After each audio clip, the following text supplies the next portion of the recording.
Good afternoon, everybody. It's July, yeah, right, June 10th, 4:30 or so in the afternoon. I wanted to come on and give you an update. I just spoke to Groton Parks and Recreation off of an email that they had sent, got some more clarification, and I wanted to share with you guys some updates as to what's allowed and what's not allowed and what we're looking at for some dates. This is some more new information, and I wanted to get it directly out to you. So if you're not catching this live, you catch it on the rebound later. You can always send your questions first to your team representative if it's league related, but anything rink related, you can email me later, ECRHLhockey@gmail.com. If you're online, I'll try to keep an eye out for your comments. So here we go. As you well know from my last video, the activities that are permitted right now at the Groton Hockey Rink are all individual based. They're not groups. It's not practice. It certainly isn't pickup, and we're certainly not allowed at this time to do anything league related. So if you go down to the Groton Hockey Rink, it's to skate around, contain yourself individually. And I've got a screaming kid in the background, so sorry about that. So yeah, she apparently tripped on a basket. So sorry about that, everybody. As of right now, individuals shooting around, no passing, no interactivity between you. You can shoot around if it's your ball and your ball only. I think you get the drift. June 17th. Now, let me back up because we're talking about the next step, which is June 17th. I'm going by the document, and I'm going to put the link up here. It's a long link, but here's the link for the document that seems to be kind of the ground rules of everything that we're talking about within phase 2, and then some inkling of what happens in part 2 of phase 2 into a hint of 3 to 4 weeks later, possibly phase 3. And again, all of this resides in how things happen or how things progress and watching the numbers and reacting to that. So if you want to check it out, there's the document that we're all going by. Groton Parks and Rec references this document. It's on the state website. You can pull this PDF, you look for the PDF and pull it down and read it yourself. But I'll definitely get here and I'll help you out with that. So what this all boils down to is that we're in the higher risk category. Some have asked, why pickleball, why volleyball, why all these other sports and not hockey? Well, we have been categorized in the higher risk, and that states sports that involve close, sustained contact between participants, lack of significant protective barriers, and high probability that respiratory particles will be transmitted between participants. And again, the examples that they put us in the category are wrestling, boxing, football, lacrosse, competitive cheer, dance, rugby, basketball, roller derby, ice hockey, water polo, 7-on-7 football, and martial arts. So like it or not like it, or for or against, here's the category that we're in. We're in the high risk category, so we have to follow, the rules that they've laid out for us regarding higher risk activity. So I'm reading on that document on page 14, and this is kind of the key. So they're talking about what would happen on June 17th, the next date that we're looking at, which is 7 days away. Nice, easy math there. Sports included in moderate to low risk categories can begin all of the below activities starting in phase 2, which is already, which would be June 17th. Higher risk sports are allowed to perform camps and numbers 1 and 2 below on this list. Higher risk sports will be allowed to do everything below that on July 6th. So there's that next date. So we have June 17th, July 6th. So June 17th, what is permitted in their first 2 allowed activities? Individual or group training and 2 controlled practices. So again, the group training is permitted. Again, it's not, it's individual and group training, and it has to be, again, within a very small group and controlled. And I think I can provide some clarity on that. After July 6th, we're permitted to do individual or group training, controlled practices, and then scrimmages, games, meets, matches, etc. And then tournaments allowed after July 6th. So July 6th seems to be that magic date that we're all trying to shoot for, that for more open things. Again, this all comes with regulations. You go to the next page and it tells you, the guidance as to what they're looking for. Screening: event organizers, staff, coaches, players, umpires, officials must conduct daily symptom assessments, a self-evaluation. Practices: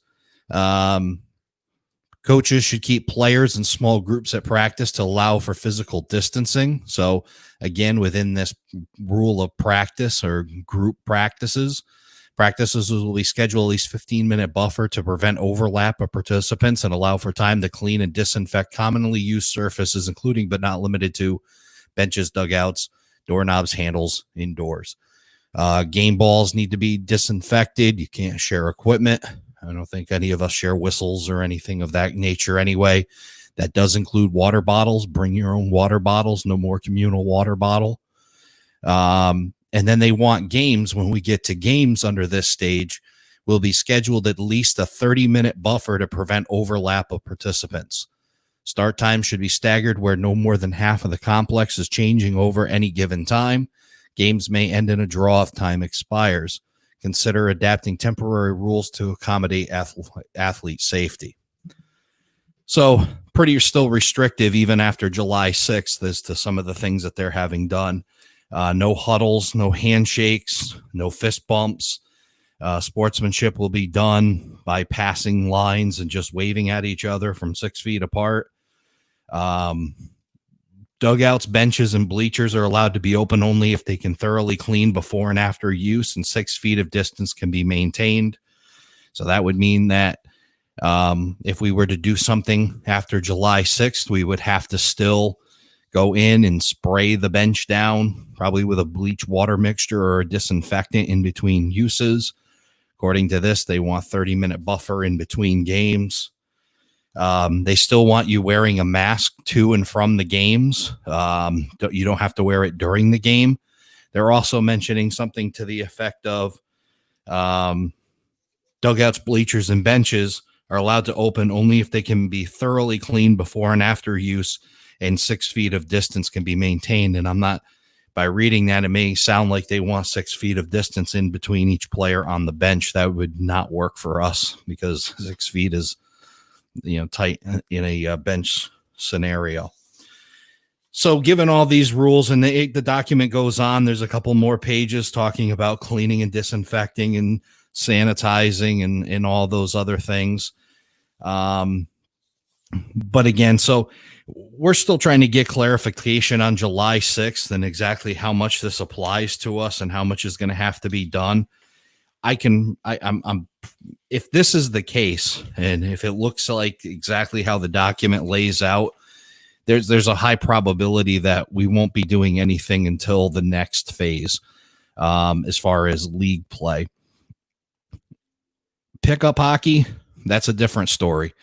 But if it's a matter where we have to distance, in an official capacity, we have to distance people on benches 6 feet apart, that 30 minutes in between games, that really hurts us for trying to run a tournament. A half hour in between games is a lot of time. So hopefully things go well. So then we get to July 6th, 3 days later, that gets us to August, 3 weeks later, 4 weeks later, even if we call it August 6th.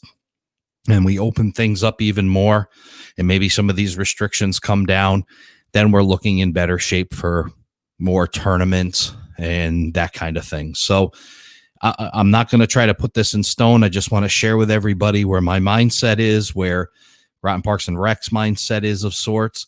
And even after July 6th, to be in official capacity is going to be very difficult if we have to follow these rules and regulations. Not giving my political opinion on it. I'm just trying to give everybody the facts as they lie. Please, again, for your own information, if you want, take a look at the document, portal.ct.gov. You can read that there and type that in. I left it up here for a bit. You can pause the video and find yourself over to that page. Again, I know I'm coming on a little early. Probably most of you are still at work or finishing up work or working your way home. So hopefully you go back and listen to the video and get an update. The good news, I guess, of sorts is that after July 6th, something that looks more like pickup or practice in an unofficial stance may be more acceptable. Again, I'll get more clarification on this as we get closer to July 6th, but at least we can kind of circle a date on our calendar of when you could go back to the rink and just start doing some informal pickup and, some more group practices and those kinds of things.